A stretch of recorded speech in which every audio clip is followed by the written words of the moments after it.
My boyfriend cheated on me with his roommate, who he swore was like a sister. I woke up in his best friend's bed with his grandmother's ring on my finger. I'd been dating Blake for 2 years and everyone kept telling me I was too good for him, but I thought they were just jealous. Blake was a bartender who played guitar in a cover band on weekends and had this female roommate named Tessa, who he swore was just like a sister to him. She'd walk around their apartment in towels, cook him breakfast in her underwear, and sit on his lap during movie nights.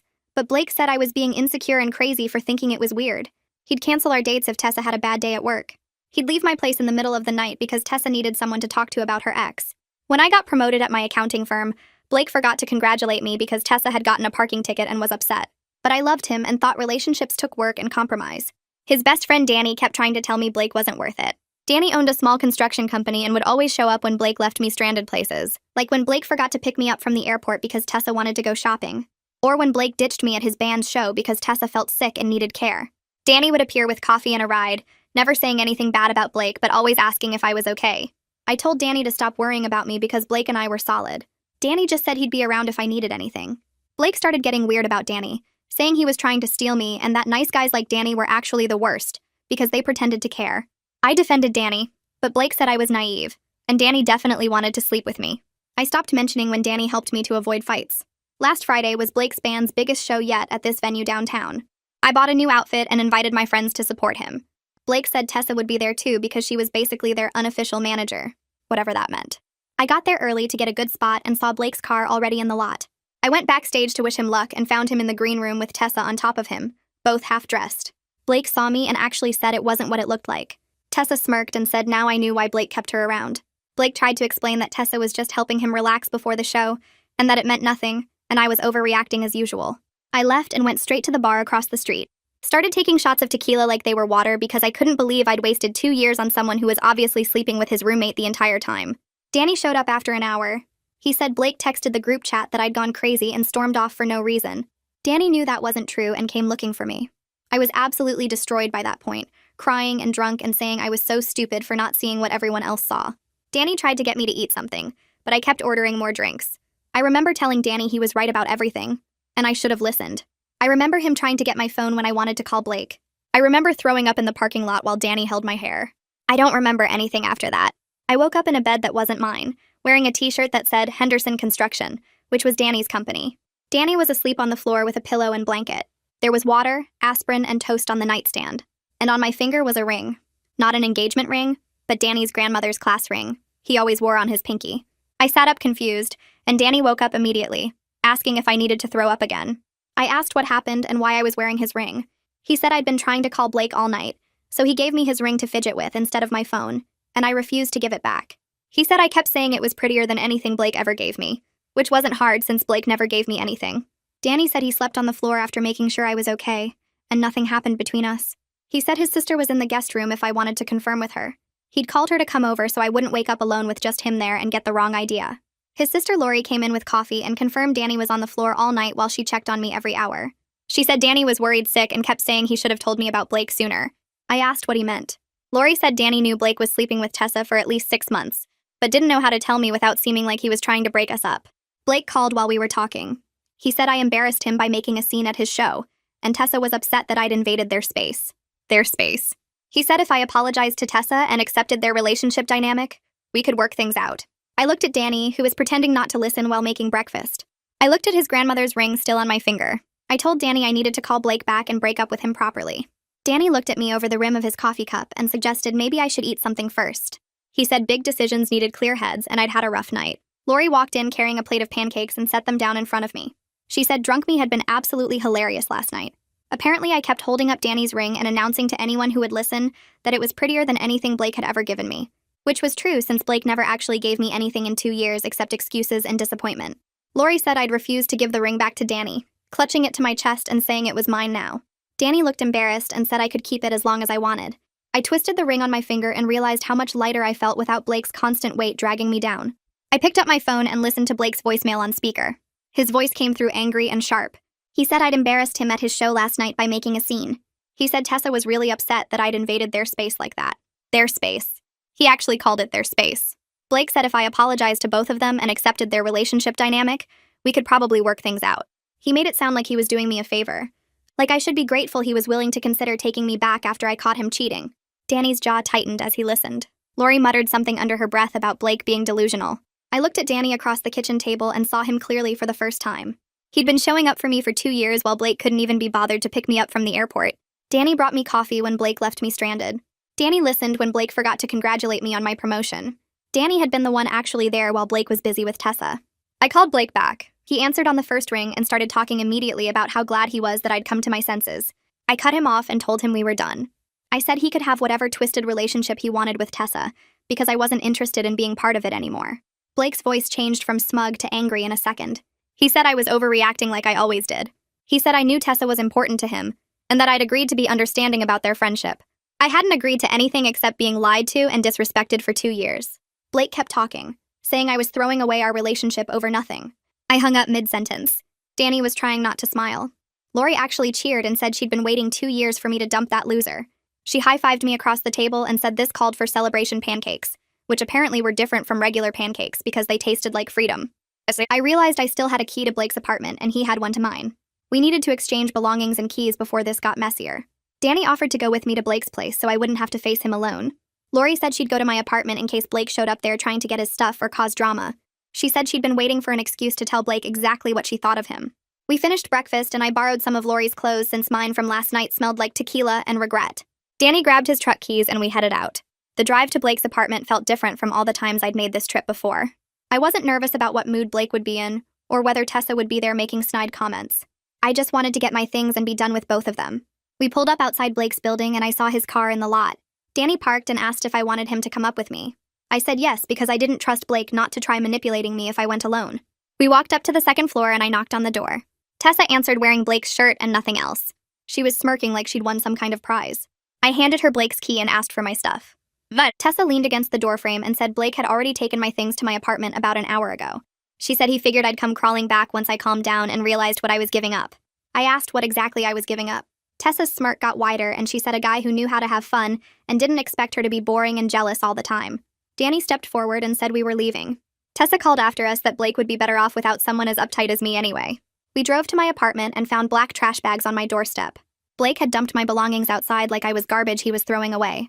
Lori was already there and had started bringing bags inside. She looked furious and said she couldn't believe Blake had the nerve to treat my things this way. We carried everything in and I started going through the bags. My clothes were wrinkled and shoved in without any care. My books had bent covers. My toiletries from his bathroom were thrown in loose without caps, leaking everywhere. I found the 3 things Blake had given me over 2 years. A cheap necklace from a mall kiosk for my birthday. A coffee mug with a stupid joke on it for Christmas. A keychain from some bar his band played at. He'd taken them all back. Danny watched me pull out the items and said quietly that his grandmother's ring was still on my finger. He said I could keep it as long as I wanted. It meant more to me than anything Blake had ever given me anyway. My phone rang and I saw it was Savannah from work. She said she'd heard through friends about what happened at Blake's show last night. She wanted to make sure I was okay. I told her the whole story about finding Blake with Tessa and getting drunk and waking up at Danny's place. Savannah said she'd never liked Blake anyway. She said she always thought I deserved way better than some bartender who couldn't even remember my promotion. She said the whole office had been talking about how Blake didn't show up to the company party I'd invited him to last month because Tessa needed him to help her move furniture. Savannah said everyone thought I was too good for him, but nobody wanted to say anything because I seemed happy. I told her I wasn't happy. I was just used to making excuses for him. Savannah invited me to her place for dinner with some friends from work. She said I needed to be around people who actually appreciated me, instead of sitting around feeling sorry for myself. I agreed and asked what time. She said 6 o'clock, and to bring Danny if he wanted to come. I looked at Danny, who was helping Lori fold my clothes properly and put them away. I asked if he wanted to go to dinner at Savannah's. He said sure, if I wanted him there. We finished organizing my apartment, and Danny drove me to Savannah's place across town. She lived in a nice complex with a pool and actual parking spaces. We walked up to her door and I knocked. Savannah opened it and immediately pulled me into a hug. Then she saw Danny behind me and grabbed his arm, pulling him inside too. She said anyone who treated me this well was absolutely welcome in her home. Inside Savannah's apartment, 4 women from my accounting firm sat around a dining table covered with pizza boxes and wine bottles. Savannah introduced me to Michelle from Accounts Payable, Jenna from Tax Prep, and Kira from HR. Danny stood awkwardly near the door until Savannah grabbed his arm and pulled him to the couch.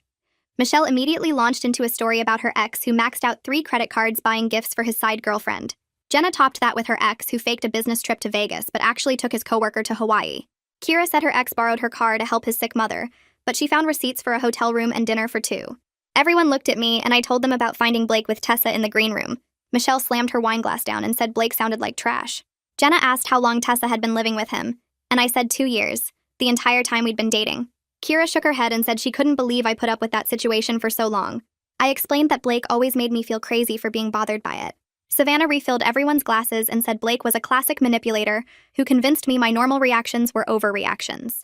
Danny sat quietly on the couch scrolling through his phone while we talked. Michelle glanced at him and asked if Danny and I were together now. I said no and felt my face get hot. Danny looked up from his phone and also said no. Savannah gave me this look that said she didn't believe either of us. The conversation moved on to other topics, but I kept noticing Danny watching me from across the room. The next week, I threw myself into work, staying late to finish reports and avoid going home to my empty apartment. Danny texted me every morning asking if I needed coffee. His sister Lori invited me to her place for dinner twice. Blake's texts started showing up constantly. Long paragraphs about how I ruined his band's biggest opportunity by causing drama before their show. Messages saying Tessa understood him in ways I never did because she actually supported his music career. Rants about how his bandmates were mad at him because venue owners heard about the backstage incident. I deleted each message without responding, but they kept coming. One night, I was at Danny's place helping him pick out new tile for his bathroom remodel when my phone buzzed with another Blake essay. This one said the band might break up because nobody wanted to work with him anymore, and it was all my fault for making a scene. Danny saw my face and asked what was wrong. I showed him the message and he read it with his jaw clenched. He asked if I wanted him to talk to Blake, but I said no. Danny said Blake had no right to blame me for consequences of his own actions. I agreed, but the messages still bothered me. 3 days later, Blake sent a text saying he might consider taking me back if I posted an apology on social media. He wanted me to say I overreacted and misunderstood his relationship with Tessa. He said if I did that publicly, his reputation could recover, and we could start fresh. I stared at my phone screen, feeling something shift inside me. Danny was making breakfast in his kitchen, and I walked over to show him. He read it, and his face went red. He asked if I was okay, and I realized I wasn't hurt anymore. Just angry. Really angry that Blake thought he could cheat on me for months and then demand I apologize for catching him. I blocked his number right there while Danny watched. He smiled and said good. I felt lighter than I had in days. Danny called me the next afternoon and asked if I wanted to see his office. He said his business partner would be there and I could meet the guy who put up with him every day. I drove to Henderson Construction on the south side of town. The office was in a small building with trucks parked outside. Danny met me at the door and led me inside to a space with desks, filing cabinets, and construction plans covering the walls. A tall guy with graying hair stood up from one of the desks and shook my hand. Danny introduced him as Jasper, his business partner for 8 years. A woman with short dark hair sat at the other desk, and Danny introduced her as Evelyn, Jasper's wife who handled their bookkeeping. Evelyn stood up and hugged me like we were old friends. She said Danny had talked about me for years, and she was so glad I finally dumped the musician. I laughed nervously, and Danny looked embarrassed. Jasper showed me around the office while explaining their current projects. They had 3 houses under construction, and 2 bathroom remodels starting next month. Evelyn asked if I wanted coffee, and I said yes. She poured 2 cups and told Jasper and Danny to go look at blueprints or something. Evelyn led me to a small break room with a table and chairs. She sat down across from me and said she needed to tell me something. I sipped my coffee and waited. She said Danny had been in love with me since the day Blake introduced us 2 years ago. She said he never said anything because I was with Blake, and Danny didn't want to be that guy who tried to steal his friend's girlfriend. She said watching me stay with Blake while he treated me badly nearly killed Danny. She said this past week with me around the office and at his house was the happiest she'd seen Danny in 2 years. I sat there holding my coffee cup and didn't know what to say. Evelyn patted my hand and said she just wanted me to know, because life was too short to waste time not knowing how people really felt. She stood up and went back to her desk like she hadn't just turned my entire world sideways. I started noticing things about Danny I'd somehow missed before. How he always brought me coffee exactly the way I liked it without asking. How he remembered details about my work projects and asked about them days later. How he actually listened when I talked about spreadsheets and tax codes instead of his eyes glazing over like Blake's always did. These weren't new things. Danny had been doing them for 2 years. I was just too focused on making things work with Blake to see what was right in front of me. I caught myself watching Danny while he worked on his laptop at the coffee shop near my apartment. He looked up and smiled, and I felt something warm spread through my chest. This was different from anything I felt with Blake. This felt steady and real and safe. 2 weeks after leaving Blake, I ran into his bandmate at the grocery store, the drummer whose name I could never remember. He stopped his cart next to mine in the produce section and said he was sorry about what happened. He said the whole band knew about Blake and Tessa. He said they all felt bad watching Blake treat me like garbage, but nobody knew how to tell me. He said they were actually relieved I was gone because Blake had been impossible to work with lately. He kept canceling practices to hang out with Tessa and showing up late to gigs. The drummer said half the band wanted to kick Blake out, but they'd been playing together for 5 years and it was complicated. I thanked him for apologizing and started to push my cart away.